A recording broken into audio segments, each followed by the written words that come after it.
प्यारे विद्यार्थियों सत श्री अकाल। तुहाडा सब दा साइंस गुरु NCERT चैनल दे विच एक बार फिर तो स्वागत है। बच्चों अज आपां 8वीं क्लास का जिहड़ा चैप्टर है सैकेंड सूक्ष्म जीव मित्र अते दुश्मन वो पढ़ांगे। उसका अगला पार्ट जिहड़ा आपां अज करांगे। बच्चों पिछले पार्ट दे विच आपां सूक्ष्म जीवां तो होण वाले ਵੱਖ-ਵੱਖ ਜਿਹੜੇ रोग ਸੀਗੇ, चाहे वो पौधा रोग है, चाहे मनुख ਦੇ ਵਿੱਚ रोग है, ਜਾਂ ਪਸ਼ੂਆਂ ਦੇ ਵਿੱਚ रोग है, ਉਹਨਾਂ ਬਾਰੇ ਪੜ੍ਹਿਆ ਸੀ। उस तो बाद बच्चों ਆਪਾਂ पढ़िया सी भोजन का विशेलापन कि फूड की पॉइजनिंग जिहड़ी है वो सूक्ष्म जीव किवें करती है। तो अज आपां भोजन के सुरक्षण का पाठ पढ़ांगे कि सूक्ष्म जीव भोजन के उत्ते क्रिया करके उसनूं विशेला बना देंदे हन ते भोजन नूं आपां विशेला होण तो किवें रोकना है, उसका सुरक्षण किवें करना है। अज आपां करांगे भोजन का सुरक्षण। भोजन का सुरक्षा बच्चों इस दे आपां जे गल करिए तो दो ढंग हैगे, एक हैगा भौतिक ढंग ते दूसरा है रसायनिक। पहला आपां करते हैं भौतिक ढंग। भौतिक ढंग दे विच बच्चों की किया जाता है कि भोजन पदार्थ नूं भौतिक विधियां राही भौतिक विधियां दे विच गर्म करना ਜਾਂ ठंडा करना, इस दी सहायता नाल भोजन का जिहड़ा सुरक्षण वो किया जाता है। तो इस आधार के विच आपां तुसीं वेखिया होना कि आम तौर पर बनी हुई सब्जी वगैरह है, दुध है, आपां उसनूं फ्रिज दे विच रखते हाँ, यानी कि उहदी कूलिंग करते हैं। उहदा आपां कह सकते हो कि तुसीं ठंडे वातावरण विच रखते हैं, क्योंकि सूक्ष्म जीव जिहड़े हुंदे है या बैक्टीरिया की आपां खास तौर पर गल करिए तो वो एक एप्रोप्रीएट जिहड़ा है उन्होंने तापमान चाहिए है क्रिया करने के लिए। जेकर उन्होंने सही तापमान नहीं मिलता, तापमान बहुत ज़्यादा है यानी गर्मी है बहुत ज़्यादा, भोजन पदार्थ बहुत ज़्यादा गर्म है या भोजन पदार्थ ठंडा है, तो वो क्रिया नहीं कर सकते उस दे विच। ते जेकर सूक्ष्म जीव उस उत्ते क्रिया नहीं करेंगे तो भोजन अपना सुरक्षित रहिंदा है। तो बच्चों भौतिक ढंग दे विच आपां सिंपली कहिए तो गर्म करना अते ठंडा करना, ये दो जिहड़े तरीके है। तो इस तरीके के आधार पर ही जिवें आम तौर पर आपां की करते हैं, गर्म करने का तरीका जिहड़ा है पहला जिवें दुध नूं उबालते हैं आम तौर पर, ते बाद उहनूं की करते हैं थोड़ा ठंडा मतलब जदों हो जाता उहनूं फ्रिज दे विच रख के उहदा तापमान होर आपां घट कर दिंदे हां, तां ओह दुध जिहड़ा है लंबे समय तक वरतों दे लायक बनिया रहिंदा है। पर कई बार इस तरीके नाल हुंदा है कि जिवें सर्दियों के आम तौर पर दुध नहीं फटता, पर गर्मियों के दुध फट जाता है, क्योंकि वातावरण की जिहड़ा आपां कह सकते हैं कि टंपरेचर ज़्यादा होने कारण सूक्ष्म जीव आसानी नाल दुध के उत्ते क्रिया कर लेंदे है।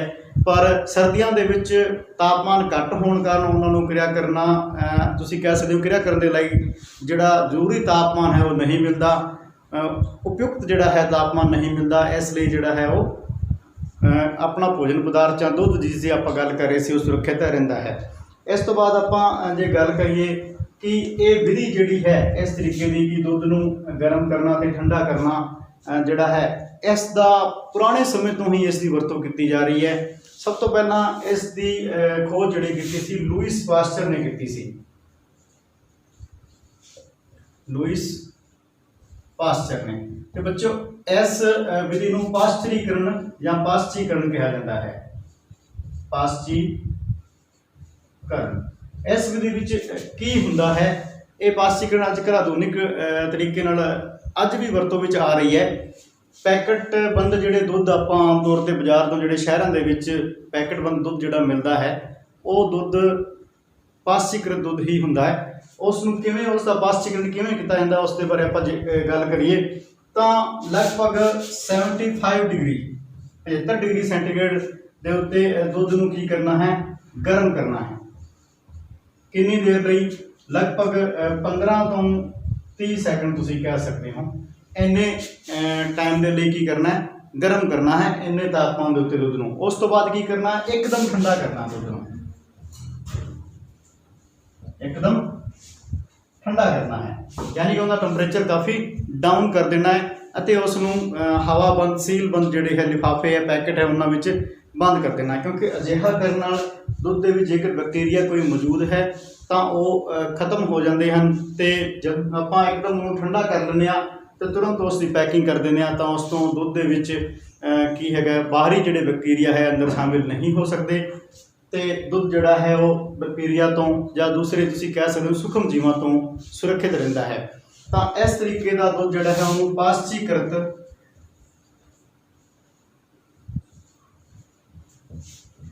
दुध जां आप कह सकते हैं टोंड जोड़ा है मिल्क भी कहा जाता है। आम तौर पर तुसी थैलियां जी बहुत सारी कंपनियां दी आती है जी दुध की सप्लाई करती है, उन्होंने उत्ते लिखा होंगे टोंड मिल्क या डबल टोंड मिल्क। तो पाश्चीकृत दुध जोड़ा है इसका एक फायदा यह भी है कि इसनूं तुसी डायरैक्टली यूज़ कर सकते हो, इनू दोबारा गर्म ठंडा करने की जरूरत नहीं पैंदी। हाँ एक बार जो मतलब तुसी कह सकते हो कि इनू खोल लिया जाता है पैकेट नूं, तो उस तो बाद इहदा मतलब तुसी कह सकते हो वन टाइम तुसी यूज़ कर सकते हो। जेकर इनू बाद में यूज़ करना है तो उसके लिए पाश्चीकरण की जी विधि है आपां नूं गर्म करन ते ठंडा करने की विधि दोबारा अपनाई जानी चाहिए है। तो इस तो बाद आप जो गल करिए ये तो सी बच्चों अपना भौतिक ढंग कि भोजन पदार्थ है कोई भी उन्होंने गर्म करना और उन्होंने ठंडा करना जोड़ा है उस दे नाल आपां उहदा सुरक्षण कर सकते हाँ सूक्ष्म जीवां तो। इस तो बाद आप जो बच्चों गल करिए अपने रसायनिक ढंग कि रसायनिक ढंग किहड़े है किहड़े अजिहे रसायन है जिन्हां दी वरतों नाल आपां सूक्ष्म जीवां नूं वख-वख सूक्ष्म जीवां नूं सुरक्षित रख सकते हाँ। तो बच्चों कुछ इस तरीके के रसायन भोजन पदार्थों के सुरक्षण के विच काम में आउंदे हन जिन्हां नूं परिरक्षक जां प्रिजर्वेटिव कहा जाता है। उन्होंने की कहा जाता है परिरक्षक या प्रिजर्वेटिव्स कहा जाता है।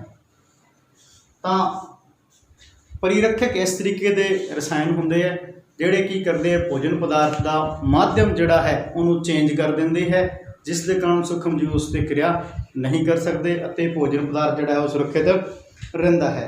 आम तौर पर जोड़े आप सधारण परिरक्षक जोड़े कि अपने आले दुआले घर के ही मौजूद होंगे जिमें कि नमक खंड जां खाण वाला तेल हो गया सिरका हो गया, ये जोड़े की है आम रसायन है जोड़े कि परिरक्षक के तौर पर काम करते हैं। जिमें कि नमक का गाढ़ा घोल है वो भी परिरक्षक का काम करता है, ताई तो अचार वगैरह जोड़ा होंगे उस नमक पाया जाता है काफ़ी ज़्यादा मात्रा के विच, जां आप कह सकते हैं मुरब्बा वगैरह जोड़ा बनाया जाता है फ्रूट्स का तो उस खंड का जोड़ा गाढ़ा घोल है वो पाया जाता है क्योंकि खंड इन्ना मतलब जो भी फ्रूट है उस नमी की मात्रा जी है उसनों सोख लेंदी है तो घोल के तब्दील कर लेंदी है तो उस दे कारण सूक्ष्म जीव उसके उत्ते क्रिया नहीं कर सकते। इस तरीके सिरका जोड़ा है जो कि एसिटिक एसिड का कुछ पार्ट जोड़ा पानी के डाइल्यूट करके तो सिरका तैयार किया जाता है। सिरका भी एसिडिक मीडियम जोड़ा है वो तैयार कर लेंदा है जिसके कारण अचार वगैरह जी है वो सूक्ष्म जीवों तो उल्ली वगैरह तो सुरक्षित रहते हैं। तो फस्ट ऑफ ऑल आप जो गल करिए आम तौर पर जोड़े रसायनों की गल करिए तो सोडियम बेंजोएट आम तौर पर वरत्या जाता है। सोडियम बेंजोएट अते तुसी कह सकते हो कि सोडियम मेटाबाइसल्फेट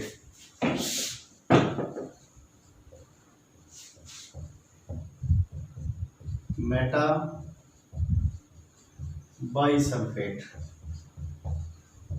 ये बच्चे रसायन है इन्हां दी काफ़ी ज़्यादा वरतों की जाती है वख-वख भोजन पदार्थों को सुरक्षित रखने के लिए। जिवें आप गल करिए जैम हो गया स्क्वैश वगैरह जोड़े है जिवें कि जैम स्क्वैश ते जां तुसीं कह सकते हो मुरब्बा वगैरह जोड़ा कि बड़े तौर पर व्यापारिक पद्धर पर तैयार होंदा है उस इन्हां दी प्रिजर्वेटिव्स जोड़े है इन्हां दी वरतों की जाती है। उस तो बाद आप गल करिए नमक की बच्चों आप नैक्सट पॉइंट इत्थे डिस्कस कर लेंगे। अपना सैकेंड पॉइंट चल रहा है रसायनिक ढंग जोड़े है।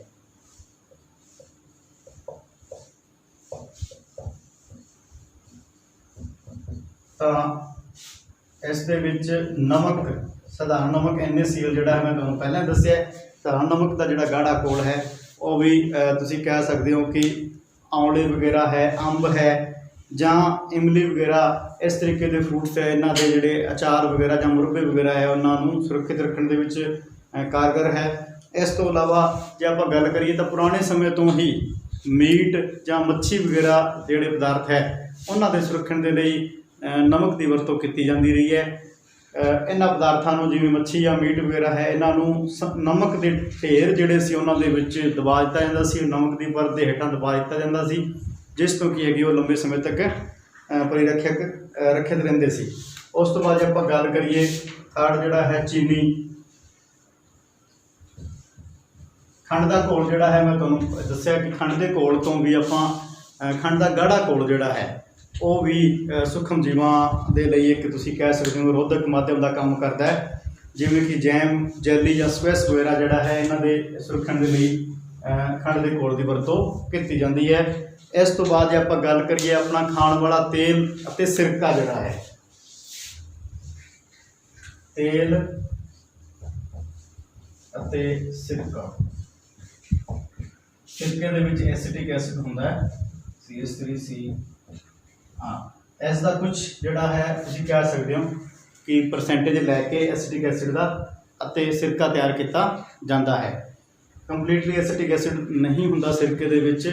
ਆਮ ਤੌਰ 'ਤੇ ਬੋਲਣ ਦੀ ਭਾਸ਼ਾ ਵਿੱਚ ਆਪਾਂ ਸਿਰਕਾ ਦੇ ਐਸੀਟਿਕ ਐਸਿਡ ਜਿਹੜਾ ਹੈ ਉਹ ਇੱਕੋ ਹੀ ਉਹਨਾਂ ਦਾ ਮਤਲਬ ਲੈ ਲੈਂਦੇ ਹਾਂ, ਪਰ ਸਾਰਾ ਤੁਸੀਂ ਕਹਿ ਸਕਦੇ ਹੋ ਕਿ 100% ਐਸੀਟਿਕ ਐਸਿਡ ਨਹੀਂ ਹੁੰਦਾ ਸਿਰਕੇ ਦੇ ਵਿੱਚ, ਕੁਝ ਪਰਸੈਂਟੇਜ ਇਸ ਦਾ ਹੁੰਦਾ ਹੈ। ਤਾਂ ਬੱਚੋ ਖਾਣ ਵਾਲਾ ਤੇਲ ਆਮ ਤੌਰ 'ਤੇ ਆਪਣੇ ਜਿਹੜੇ ਸਰੋਂ ਦਾ ਤੇਲ ਹੈ ਤਾਂ ਅਚਾਰ ਵਗੈਰਾ 'ਤੇ ਆਮ ਤੌਰ 'ਤੇ ਪੈਂਦਾ ਹੈ। ਕਿਉਂ ਪੈਂਦਾ ਹੈ? ਕਿਉਂਕਿ ਇਹ ਬਾਹਰੀ ਵਾਤਾਵਰਨ ਅਤੇ ਉਸ ਭੋਜਨ ਪਦਾਰਥ ਦੇ ਵਿਚਕਾਰ ਇੱਕ ਪਰਤ ਬਣਾ ਲੈਂਦਾ ਹੈ ਅਤੇ ਜਿਹੜੇ ਬਾਹਰੀ ਸੂਖਮ ਜੀਵ ਹੈਗੇ ਜਿਵੇਂ ਉੱਲੀ ਹੈ ਜਾਂ ਹੋਰ ਬੈਕਟੀਰੀਆ ਵਗੈਰਾ ਹੈ, ਉਹ ਤੇਲ ਦੀ ਉਸ ਪਰਤ ਨੂੰ ਪਾਰ ਕਰਕੇ ਭੋਜਨ ਪਦਾਰਥ ਤੱਕ ਨਹੀਂ ਪਹੁੰਚ ਪਾਉਂਦੇ ਅਤੇ ਭੋਜਨ ਪਦਾਰਥ ਜਿਹੜਾ ਉਹ ਸੁਰੱਖਿਅਤ ਰਹਿੰਦਾ ਹੈ। ਇਸ ਤੋਂ ਬਾਅਦ ਆਪਾਂ ਗੱਲ ਕਰੀਏ ਕਿ ਜੇਕਰ ਆਪਾਂ ਭੋਜਨ ਪਦਾਰਥ ਹੈ ਉਸ ਨੂੰ ਜਦੋਂ ਤਾਜ਼ਾ ਹੈ, ਸੂਖਮ ਜੀਵਾਂ ਤੋਂ ਸੁਰੱਖਿਅਤ ਹੈ, ਉਸ ਦੇ ਵਿੱਚ ਕੋਈ ਸੂਖਮ ਜੀਵ ਨਹੀਂ ਹੈ, ਉਸ ਨੂੰ ਹਵਾਬੰਦ ਪੈਕਟਾਂ ਦੇ ਵਿੱਚ ਜੇਕਰ ਬੰਦ ਕਰ ਦਿੱਤਾ ਜਾਵੇ ਤਾਂ ਵੀ ਉਹ ਸੂਖਮ ਜੀਵਾਂ ਤੋਂ ਸੁਰੱਖਿਅਤ ਰਹਿੰਦਾ ਹੈ, ਪਰਿਰੱਖਿਅਤ ਰਹਿੰਦਾ ਹੈ। ਤਾਂ ਅਜਿਹਾ ਕਰਨ ਨਾਲ ਕੀ ਹੁੰਦਾ ਹੈ ਕਿ ਜਿਵੇਂ ਕਿ ਮੈਂ ਪਹਿਲਾਂ ਦੱਸ ਚੁੱਕਿਆ ਕਿ ਭੋਜਨ ਪਦਾਰਥ ਦੇ ਵਿੱਚ ਕੋਈ ਸੂਖਮ ਜੀਵ ਨਹੀਂ ਹੋਣਾ ਚਾਹੀਦਾ ਅਤੇ ਬਾਅਦ ਦੇ ਵਿੱਚ ਕੀ ਹੁੰਦਾ ਹੈ ਕਿ ਆਪਾਂ ਕਹਿ ਸਕਦੇ ਹਾਂ ਹਵਾਬੰਦ ਲਿਫਾਫੇ, ਹਵਾਬੰਦ ਪੈਕਟ ਜਿਹੜੇ ਹੈ ਉਹਨਾਂ ਦੇ ਵਿੱਚ ਉਹਨੂੰ ਬੰਦ ਕਰ ਦੇਣਾ ਚਾਹੀਦਾ ਹੈ। ਅਤੇ ਜੇਕਰ ਤੇਲੀਏ ਪਦਾਰਥ ਹੈ ਤਾਂ ਕਿਉਂਕਿ ਤੇਲੀਏ ਪਦਾਰਥ ਜਿਹੜੇ ਉਹ ਆਕਸੀਜਨ ਦੇ ਨਾਲ ਹੀ ਕਿਰਿਆ ਕਰਕੇ ਆਕਸੀਕ੍ਰਿਤ ਹੋ ਕੇ ਵੀ ਉਹਨਾਂ ਵਿੱਚ ਦੁਰਗੰਧ ਜਿਹੜੀ ਹੈ ਪੈਦਾ ਹੋ ਜਾਂਦੀ ਹੈ।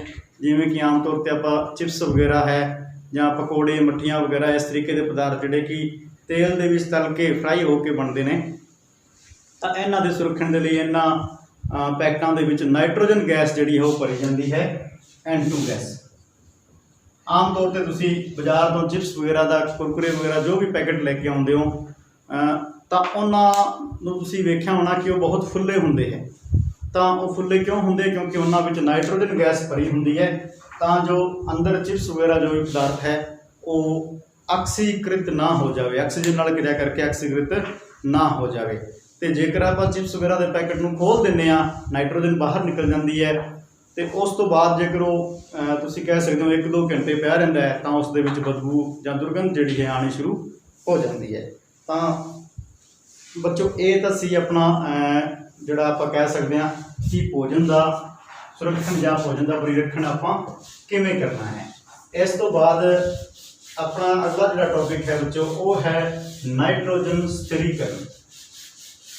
ਨਾਈਟ੍ਰੋਜਨ ਸਥਿਰੀਕਰਨ ਕੀ ਹੈ, ਨਾਈਟ੍ਰੋਜਨ ਸਥਿਰੀਕਰਨ ਦਾ ਕੀ ਮਹੱਤਵ ਹੈ, ਉਸ ਦੇ ਬਾਰੇ ਆਪਾਂ ਚਰਚਾ ਕਰਾਂਗੇ। ਤਾਂ ਬੱਚੋ ਨਾਈਟ੍ਰੋਜਨ ਸਥਿਰੀਕਰਨ ਕੀ ਹੈ, ਨਾਈਟ੍ਰੋਜਨ ਦੀ ਆਪਣੇ ਜੀਵਨ ਵਿੱਚ ਕੀ ਕੀ ਮਹੱਤਤਾ ਹੈ, ਕੀ ਇਸ ਦਾ ਰੋਲ ਹੈ, ਉਸ ਦੇ ਬਾਰੇ ਆਪਾਂ ਜੇ ਗੱਲ ਕਰੀਏ ਤਾਂ ਬੱਚੋ ਨਾਈਟ੍ਰੋਜਨ ਜਿਵੇਂ ਕਿ ਆਪਣੇ ਬੋਡੀ ਦੇ ਵਿੱਚ, ਜੰਤੂਆਂ ਦੇ ਵਿੱਚ, ਪੌਦਿਆਂ ਦੇ ਵਿੱਚ ਬਹੁਤ ਸਾਰੇ ਇਸ ਤਰੀਕੇ ਦੇ ਰਸਾਇਣ ਹੁੰਦੇ ਹੈ ਜਿਨ੍ਹਾਂ ਦਾ ਭਾਗ ਨਾਈਟ੍ਰੋਜਨ ਹੁੰਦੀ ਹੈ। ਜਿਵੇਂ ਆਪਾਂ ਗੱਲ ਕਰੀਏ ਪ੍ਰੋਟੀਨ ਹੋ ਗਿਆ, ਨਾਈਟ੍ਰੋਜਨ ਕਿੱਥੇ ਕਿੱਥੇ ਯੂਜ਼ ਹੁੰਦੀ ਹੈ ਉਹਦੀ ਗੱਲ ਕਰੀਏ, ਪ੍ਰੋਟੀਨ। ਪੌਦਿਆਂ ਦੇ ਵਿੱਚ ਗੱਲ ਕਰੀਏ ਕਲੋਰੋਫਿਲ, ਨਿਊਕਲਿਕ ਐਸਿਡ, ਨਿਊਕਲਿਕ ਤੇਜ਼ਾਬ ਜਿਨ੍ਹਾਂ ਨੂੰ ਕਿਹਾ ਜਾਂਦਾ, ਜਿਵੇਂ ਕਿ RNA, DNA,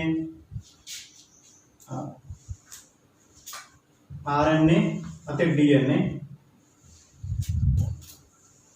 ਰਾਈਬੋਨਿਊਕਲਿਕ ਐਸਿਡ ਤੇ ਡੀऑक्सी ਰਾਈਬੋਨਿਊਕਲਿਕ ਐਸਿਡ ਤੇ ਵਿਟਾमिन ਜਿਹੜੇ ਹੋ ਗਏ, बहुत सारे विटामिन ਜਿਹੜੇ ਆਪਾਂ vitamin A B C D ਪੜ੍ਹਦੇ ਹਾਂ, ਤਾਂ ਇਹ ਵਿਟਾमिन ਜਿਹੜੇ ਹੈ ਇਹ ਨਾਈਟ੍ਰੋਜਨ ਤੋਂ ਬਣੇ ਹੋਏ ਯੌਗਿਕ ਹੈਗੇ ਆ। ਤਾਂ ਇਹ ਸਾਰੇ ਇੰਨੇ ਯੌਗਿਕ ਜਿਹੜੇ ਹੈ ਇਹ ਇਹਨਾਂ ਦੇ ਰੂਪਾਂ ਦੇ ਵਿੱਚ, ਇਹਨਾਂ ਦੇ ਯੌਗਿਕਾਂ ਦੇ ਰੂਪ ਵਿੱਚ ਨਾਈਟ੍ਰੋਜਨ ਜਿਹੜੀ ਹੈ ਆਪਣੇ ਬੋਡੀ ਦੇ ਅੰਦਰ ਮੌਜੂਦ ਹੈ। ਬੱਚੋ ਵੈਸੇ ਤਾਂ ਵਾਤਾਵਰਣ ਦੇ ਵਿੱਚ ਕੀ ਹੈ 78% ਆਪਾਂ ਨੂੰ ਪਤਾ ਹੈ ਨਾਈਟ੍ਰੋਜਨ ਹੈ, ਪਰ ਪੌਦੇ ਇਸ ਨਾਈਟ੍ਰੋਜਨ ਦਾ ਡਾਇਰੈਕਟਲੀ ਯੂਜ਼ ਨਹੀਂ ਕਰ ਸਕਦੇ। ਆਪਣੇ ਕੋਲ ਜੇ ਆਪਾਂ ਗੱਲ ਕਰੀਏ ਤਾਂ ਪੌਦਿਆਂ ਨੂੰ ਜਿਹੜਾ ਹੈ ਸਵੈਪੋਸ਼ੀ ਜਾਂ ਉਤਪਾਦਕ ਮੰਨਿਆ ਜਾਂਦਾ ਹੈ। ਪਲਾਂਟਸ ਜਿਹੜੇ ਹੈ ਇਹਨਾਂ ਨੂੰ ਉਤਪਾਦਕ ਕਿਹਾ ਜਾਂਦਾ ਹੈ, ਕਿਉਂਕਿ ਪੌਦੇ ਹੀ ਪ੍ਰਕਾਸ਼ ਸੰਸ਼ਲੇਸ਼ਣ ਦੀ ਕਿਰਿਆ ਕਰਕੇ ਇਹਨਾਂ ਦੇ ਵਿੱਚ ਵੀ ਆਪਾਂ ਜੇ ਗੱਲ ਕਰੀਏ ਤਾਂ ਗ੍ਰੀਨ ਪਲਾਂਟਸ ਆਮ ਤੌਰ ਤੇ ਜਾਂ ਕੁਝ ਨੀਲੀ ਹਰੀ ਇਕਾਈਆਂ ਹੈ ਉਹ ਆਪਦਾ ਭੋਜਨ ਖੁਦ ਬਣਾ ਸਕਦੀਆਂ ਨੇ। ਬਾਕੀ ਜਿੰਨੇ ਵੀ ਜੰਤੂ ਹੈ, ਚਾਹੇ ਉਹ ਮਨੁੱਖ ਹੈ ਚਾਹੇ ਹੋਰ ਜੰਤੂ ਹੈ, ਕੀੜੇ ਮਕੌੜੇ ਜਿੰਨੇ ਵੀ ਹੈਗੇ ਉਹ ਆਪਦਾ ਭੋਜਨ ਅਲਟੀਮੇਟਲੀ ਆਪਾਂ ਗੱਲ ਕਰੀਏ ਤਾਂ ਕਿਤੇ ਨਾ ਕਿਤੇ ਪੌਦਿਆਂ ਦੇ ਉੱਤੇ ਡਿਪੈਂਡ ਹੈ।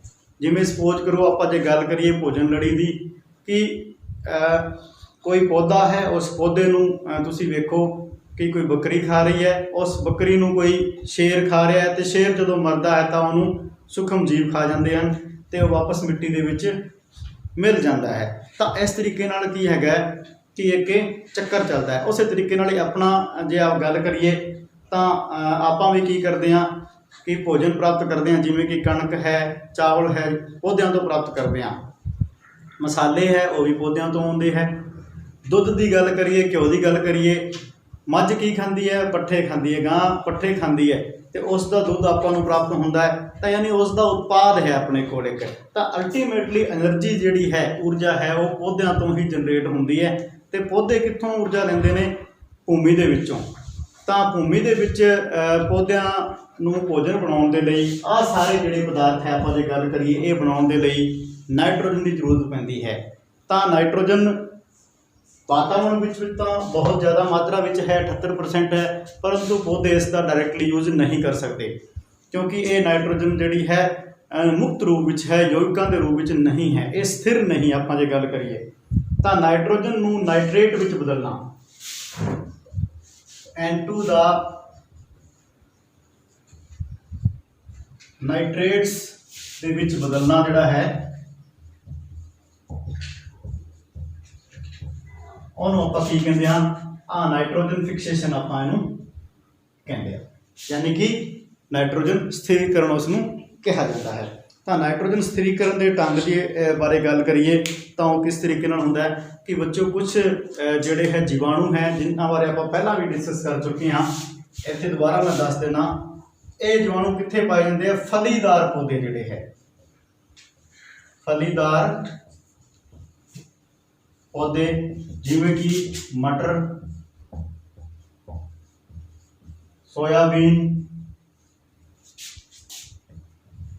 ਚਨੇ ਦੇ ਵਿੱਚ ਵੀ ਪਾਏ ਜਾਂਦੇ ਹੈ। ਚਨਾ ਇਹਨਾਂ ਦੇ ਯਾਨੀ ਕਿ ਲੈਗਿਊਮਿਨੇਸੀ ਕੂਲ ਹੈ। ਬੱਚੋ ਪੌਦਿਆਂ ਦੇ ਵੀ ਕੂਲ ਹੈਗੇ ਆ, ਤੁਸੀਂ ਕਹਿ ਸਕਦੇ ਹੋ ਕਿ ਉਹਨਾਂ ਦੀ ਵੀ ਜਾਤੀਆਂ ਨੂੰ, ਪ੍ਰਜਾਤੀਆਂ ਨੂੰ ਅੱਗੇ ਵੰਡਿਆ ਹੋਇਆ ਹੈ। ਤਾਂ ਲੈਗਿਊਮਿਨੇਸੀ ਜਿਹੜਾ ਆਪਾਂ ਕਹਿ ਸਕਦੇ ਹਾਂ ਕੂਲ ਜਿਹੜਾ ਹੈ ਉਸ ਦੇ ਵਿੱਚ ਇਹ ਫਲੀਦਾਰ ਪੌਦੇ ਜਿਹੜੇ ਆਉਂਦੇ ਤੇ ਉਸ ਦੀ ਜੜ੍ਹਾਂ ਦੇ ਵਿੱਚ ਰਾਈਜ਼ੋਬੀਅਮ ਨਾਂ ਦਾ ਬੈਕਟੀਰੀਆ ਪਾਇਆ ਜਾਂਦਾ ਹੈ। ਕਿਹੜਾ? ਇੱਕ ਜੀਵਾਣੂ ਹੈ ਜਿਸ ਨੂੰ ਰਾਈਜ਼ੋਬੀਅਮ ਕਿਹਾ ਜਾਂਦਾ ਹੈ। ਰਾਈਜ਼ੋਬੀਅਮ, ਇਹ ਰਾਈਜ਼ੋਬੀਅਮ ਇਹਨਾਂ ਪੌਦਿਆਂ ਦੀ ਜਿਹੜੀ ਜੜ੍ਹਾਂ ਹੈ ਉਸ ਦੇ ਵਿੱਚ ਗੰਢਾਂ ਛੋਟੀ ਛੋਟੀ ਪਾਈ ਜਾਂਦੀ ਹੈ ਤੇ ਉਹਨਾਂ ਗੰਢਾਂ ਦੇ ਵਿੱਚ ਰਾਈਜ਼ੋਬੀਅਮ ਪਾਇਆ ਜਾਂਦਾ ਹੈ। ਪੌਦਾ ਰਾਈਜ਼ੋਬੀਅਮ ਨੂੰ ਆਪਣੇ ਸਰੀਰ ਦੇ ਵਿੱਚ ਰਹਿਣ ਦੇ ਲਈ ਆਵਾਸ ਪ੍ਰਦਾਨ ਕਰਦਾ ਹੈ ਤੇ ਰਾਈਜ਼ੋਬੀਅਮ ਬਦਲੇ ਵਿੱਚ ਕੀ ਕਰਦਾ ਹੈ? ਵਾਤਾਵਰਣ ਦੀ ਜਿਹੜੀ ਨਾਈਟ੍ਰੋਜਨ ਹੈ ਜਿਵੇਂ ਕਿ N2 ਨੂੰ ਕਨਵਰਟ ਕਰਕੇ ਦਿੰਦਾ ਹੈ, ਕਿਸ ਦੇ ਵਿੱਚ? NO2 ਨਾਈਟ੍ਰੇਟ ਦੇ ਵਿੱਚ ਕਨਵਰਟ ਇਹਨੂੰ ਕਰ ਦਿੰਦਾ ਹੈ, ਯਾਨੀ ਕਿ ਇਸ ਦਾ ਸਥਿਰੀਕਰਨ ਕਰ ਦਿੰਦਾ ਹੈ। ਤਾਂ ਇਹ ਤਾਂ ਸੀ ਢੰਗ ਕਿ ਬੈਕਟੀਰੀਆ ਦੇ ਦੁਆਰਾ ਕੁਝ ਬੱਚੋ ਜਿਵੇਂ ਕਹਿ ਸਕਦੇ ਹਾਂ ਕਿ ਨੀਲੀ ਹਰੀ ਇਕਾਈ ਹੈ ਨੋਸਟਾਕ ਤੇ ਐਨਾਬੀਨਾ ਵਰਗੀ, ਉਹ ਵੀ ਕੀ ਕਰਦੀਆਂ ਨੇ ਕਿ ਵਾਤਾਵਰਣ ਦੀ ਜਿਹੜੀ ਨਾਈਟ੍ਰੋਜਨ ਹੈ ਉਸ ਨੂੰ ਫਿਕਸ ਕਰ ਸਕਦੀ ਹੈ, ਉਸ ਦਾ ਸਥਿਰੀਕਰਨ ਕਰ ਸਕਦੀ ਹੈ ਨਾਈਟ੍ਰੇਟਸ ਦੇ ਰੂਪ ਵਿੱਚ। ਉਸ ਤੋਂ ਬਾਅਦ ਆਪਾਂ ਜੇ ਬੱਚੋ ਗੱਲ ਕਰੀਏ, ਇੱਕ ਜਿਹੜੀ ਕੁਦਰਤੀ ਘਟਨਾ ਹੈ ਜਿਸ ਨੂੰ ਆਪਾਂ ਕਹਿ ਸਕਦੇ ਹਾਂ ਕਿ ਬਿਜਲੀ ਚਮਕਣ ਦੇ ਸਮੇਂ,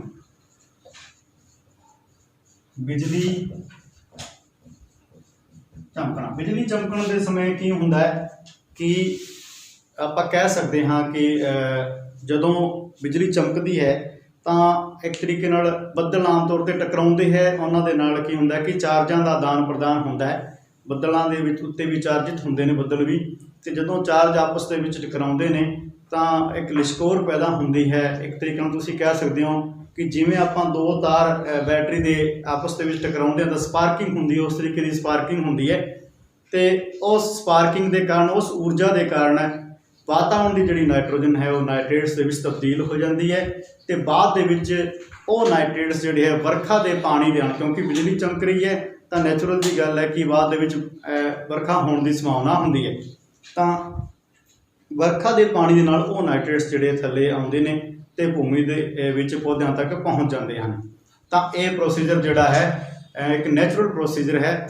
ਤਾਂ ਹੀ ਬੱਚੋ ਵਰਖਾ ਦਾ ਜਿਹੜਾ ਪਾਣੀ ਹੈ, ਬਾਰਿਸ਼ ਦਾ ਜਿਹੜਾ ਪਾਣੀ ਹੈ, ਉਸ ਨੂੰ ਫਸਲਾਂ ਦੇ ਲਈ ਬਹੁਤ ਚੰਗਾ ਮੰਨਿਆ ਗਿਆ ਹੈ, ਕਿਉਂਕਿ ਉਸ ਦੇ ਵਿੱਚ ਨਾਈਟ੍ਰੋਜਨ ਭਰਪੂਰ ਉਹ ਪਾਣੀ ਹੁੰਦਾ ਹੈ, ਨਾਈਟ੍ਰੇਟਸ ਭਰਪੂਰ ਉਹ ਪਾਣੀ ਹੁੰਦਾ ਹੈ। ਇਸ ਤੋਂ ਬਾਅਦ ਬੱਚੋ ਆਪਾਂ ਗੱਲ ਕਰਦੇ ਹਾਂ ਕਿ ਨਾਈਟ੍ਰੋਜਨ ਜਿਹੜੀ ਹੈ ਇਹ ਭੂਮੀ ਦੇ ਵਿੱਚ ਵੀ ਆ ਗਈ, ਪੌਦਿਆਂ ਤੱਕ ਵੀ ਆ ਗਈ, ਅਤੇ ਵਾਪਸ ਆਪਾਂ ਕਹਿ ਸਕਦੇ ਹਾਂ ਕਿ ਇਸ ਦਾ ਚੱਕਰ ਕਿਵੇਂ ਚੱਲਦਾ ਹੈ, ਕਿਉਂਕਿ ਆਪਾਂ ਬਹੁਤ ਵਾਰ ਪੜ੍ਹ ਚੁੱਕੇ ਹਾਂ, ਪੜ੍ਹਦੇ ਹਾਂ, ਆਪਾਂ ਨੂੰ ਪਤਾ ਵੀ ਹੈ ਕਿ ਵਾਤਾਵਰਣ ਦੇ ਵਿੱਚ 78% ਜਿਹੜੀ 78% ਜਿਹੜੀ ਹੈ ਨਾਈਟ੍ਰੋਜਨ ਹੈ ਇਹ ਫਿਕਸ ਹੈ। ਇਹ ਮਾਤਰਾ ਨਾ ਤਾਂ ਇੱਥੋਂ 77% ਹੁੰਦੀ ਹੈ ਅਤੇ ਨਾ ਹੀ 79 ਹੁੰਦੀ ਹੈ, ਯਾਨੀ ਕਿ ਆਪਾਂ ਕਹਿ ਸਕਦੇ ਹਾਂ ਕਿ 78% ਹੀ ਬਣੀ ਹੋਈ ਹੈ ਬਹੁਤ ਲੰਬੇ ਸਮੇਂ ਤੋਂ। ਇਹ ਕਿਵੇਂ ਬਣੀ ਹੋਈ ਹੈ, ਇਸ ਦੇ ਯੌਗਿਕ ਜਿਹੜੇ ਹੈ ਇੱਕ ਦੂਸਰੇ ਵਿੱਚ ਕਿਵੇਂ ਟਰਾਂਸਫਾਰਮ ਹੁੰਦੇ ਹੈ, ਉਹਨਾਂ ਦਾ ਰੂਪ ਕਿਵੇਂ ਬਦਲਦਾ ਹੈ, ਅਤੇ ਵਾਤਾਵਰਣ ਦੇ ਵਿੱਚ ਨਾਈਟ੍ਰੋਜਨ ਦੀ ਮਾਤਰਾ ਕਿਵੇਂ ਸਥਿਰ ਰਹਿੰਦੀ ਹੈ, ਉਸ ਦੇ ਬਾਰੇ ਆਪਾਂ ਨਾਈਟ੍ਰੋਜਨ ਚੱਕਰ ਦੇ ਰਾਹੀਂ ਪੜ੍ਹਾਂਗੇ। ਤਾਂ ਇੱਥੇ ਆਪਾਂ ਨਾਈਟ੍ਰੋਜਨ ਚੱਕਰ ਦੀ ਚਰਚਾ ਕਰਾਂਗੇ। ਤਾਂ ਬੱਚੋ ਨਾਈਟ੍ਰੋਜਨ ਚੱਕਰ ਕੀ ਹੈ ਕਿ ਆਪਾਂ ਨੂੰ ਪਤਾ ਹੈ ਕਿ ਵਾਯੂਮੰਡਲ ਦੇ ਵਿੱਚ ਨਾਈਟ੍ਰੋਜਨ ਹੈ, N2 ਵਾਯੂਮੰਡਲ ਦੇ ਵਿੱਚ ਨਾਈਟ੍ਰੋਜਨ ਹੈ। ਇਸ ਨਾਈਟ੍ਰੋਜਨ ਦੇ ਨਾਲ ਕੀ ਹੁੰਦਾ ਹੈ, ਮੈਂ ਤੁਹਾਨੂੰ ਦੋ ਤਰੀਕੇ ਇਸ 'ਤੇ ਦੱਸੇ ਹੈ ਫਿਕਸੇਸ਼ਨ ਦੇ। ਪਹਿਲਾ ਤਾਂ ਹੈਗਾ ਆਪਾਂ ਜੇ ਗੱਲ ਕਰੀਏ ਕਿ ਜੀਵਾਣੂ ਜਾਂ ਨੀਲੀ ਹਰੀ ਇਕਾਈ, ਜੀਵਾਣੂ ਜਾਂ ਨੀਲੀ ਹਰੀ ਜਿਹੜੀ ਇਕਾਈ ਹੈ ਉਹ ਇਸ ਨੂੰ ਕਿਸ ਦੇ ਵਿੱਚ ਤਬਦੀਲ ਕਰ ਦਿੰਦੀਆਂ ਨੇ, ਨਾਈਟ੍ਰੇਟ ਦੇ ਵਿੱਚ।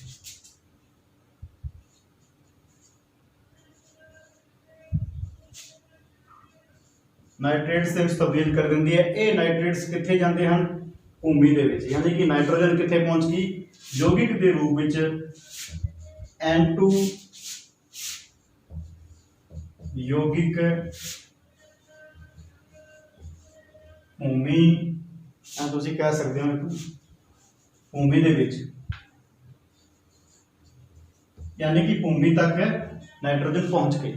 दूसरा तरीका जिहड़ा है नाइट्रोजन जिहड़ी है कदों फिक्स होंदी है जदों बिजली चमकदी है। बिजली चमकना, बिजली चमकदी है तो नाइट्रोजन नाइट्रेट में तब्दील होंदी है तो उस तो बाद वर्खा जल जिहड़ा है वर्खा जल के नाल एक कित्थे पहुंच जाती है भूमि दे विच पहुंच जाती है। इस तो बाद आपां जे गल करिए ये जिहड़े बैक्टीरिया है जिहड़े कि नाइट्रोजन का फिक्सेशन करते हैं इन्हां नूं नाइट्रीफाइंग बैक्टीरिया कहा जाता है, यानी नाइट्रोजन स्थिरीकरण करने वाले बैक्टीरिया कहा जाता है। कुछ बैक्टीरिया इस तरीके के है जिवें आपां कह सकते हैं नाइट्रीफाइंग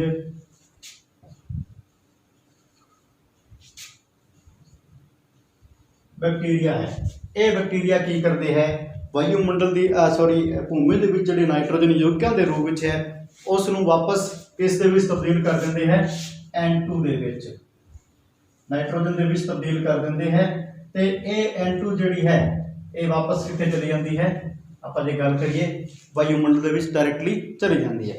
उस तो बाद जे आपां गल करिए तां भूमि दे विचों कित्थे जाएगी नाइट्रोजन,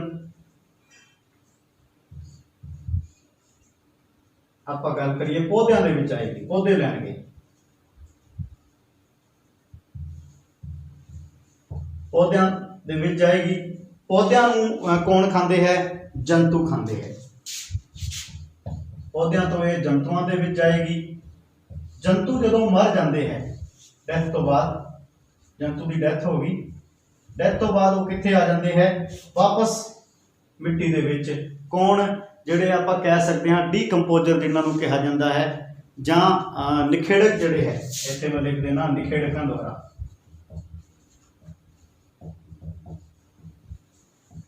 निखेड़कां द्वारा जंतुओं का शरीर जिहड़ा है वापस मिट्टी दे विच मिल जाता है। यानी कि वापस जिहड़ी नाइट्रोजन है पौधों के विच, पौधों तो जंतुओं के, जंतुओं की डेथ तो बाद या पौधों की डेथ तो बाद, पौधों की डेथ तो बाद भी जिहड़ी है सीधी नाइट्रोजन जिहड़ी है वो भूमि दे विच मिल जाती है। तो ये नाइट्रोजन का चक्कर है जिस दे कारण की है कि नाइट्रोजन वातावरण दे विच निश्चित मात्रा 78% 78% दे विच बनी हुई है। तो बच्चों ये सी अपना चैप्टर जिहड़ा सैकेंड सूक्ष्म जीव मित्र अते दुश्मन, ये अज इत्थे पूरा हुंदा है। उम्मीद करदा हाँ कि इस चैप्टर का ये भाग ते इस तो पहला वाले भाग भी तुहानूं चंगी तरीके नाल समझ आ गए होणगे। जेकर तुसीं दोहराई करनी है तो पहला वाली वीडियो नूं भी दोबारा देख सकते हो। तो जेकर हजे तक तुसीं साइंस गुरु NCERT चैनल नूं सबसक्राइब नहीं किया है तो उसनूं सबसक्राइब कर लो और बैल आइकन नूं जरूर प्रेस करना है। इस वीडियो नूं अपने सहपाठियों तक भी अगे शेयर करना है। धन्यवाद।